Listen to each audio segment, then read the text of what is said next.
স্বাগতম জনাইছো সকলোকে আৰু আজি মই বনাইছো ভেজ পোলাও আৰু এইটো ৰেচিপি বিৰাটেই সহজ আৰু বহুতো কম সামগ্ৰীৰে আমি ঘৰতে প্ৰেছাৰ কুকাৰত এটা ইজি পদ্ধতিত বনাব পাৰো আৰু আপোনালোকেও মোৰ ভিডিঅ'বিলাক চাই পেলাই ট্ৰাই কৰিবচোন আহকচোন আমি এইখিনি বস্তু কেনেকৈ বনাই আমি ষ্টেপ বাই ষ্টেপ শিকো আৰু ইয়াৰ বাবে মই থালখনত চাওকচোন আদা নহৰু গুণ পাত আৰু আপোনালোকে পাৰিলে এখন স্ক্ৰীনশ্বট মাৰি লওক মোৰ থালখনত কি আছে গমেই পাব পাচলি বিন গাজৰ পিঁয়াজ আৰু ড্ৰাই ফ্ৰুটছখিনি সকলোৰে থাকে বাৰু আৰু এয়া চাউল মই নৰ্মেল চাউলৰে বনাইছোঁ কাৰণ পোলাও বনাবলৈ আপোনাৰ এয়া ঘি লৈছোঁ আৰু মই ঘৰতে বনোৱা বাটাৰ আৰু এয়া ৰিফাইন অইল আৰু পোনপ্ৰথমতে যেতিয়া মোৰ গেছটো অন কৰি পেলাই যেতিয়া প্ৰেছাৰ কুকাৰটো গৰম হ'ব মই ঘি আৰু ৰিফাইনটো ইয়াত ঢালি দিছোঁ আৰু ঢালি দিয়াৰ পাছত ইয়াতে মই তেজপাত দিছোঁ দুখিলা আৰু অকণমান গোটা জিৰা আৰু ইলাচি আৰু ডালচেনি মই ইয়াতে দিছোঁ যেতিয়া এইখিনি ক'লা হ'ব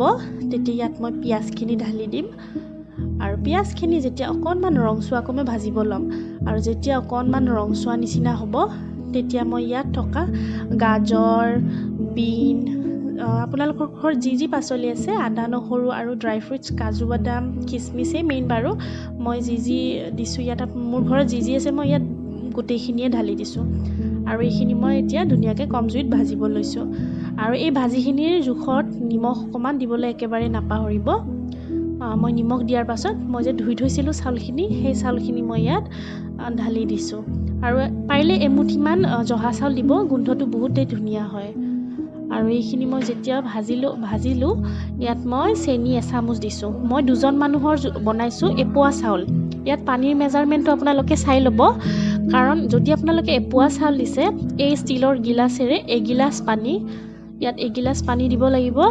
আৰু এই চেম গিলাচটোৰে দুআঙুল পানী এই পানীৰ জোখটো যেতিয়া সময়মতে দিব আপুনি তেতিয়াহে পোলাও আপোনাৰ ধুনীয়া হ'ব আৰু এয়া হৈছে বাটাৰ মই এচামুচ দিছোঁ বাটাৰ কাৰণ আগতে ঘি দিয়াই আছে আৰু এইটো কেওৰা ৱাটাৰ বুলি কয় এইটো বাৰু নিদিলেও কথা নাই এইটো মই নতুনকৈ আনিছোঁ 6 মাহমান হ'ল ইউজ কৰিব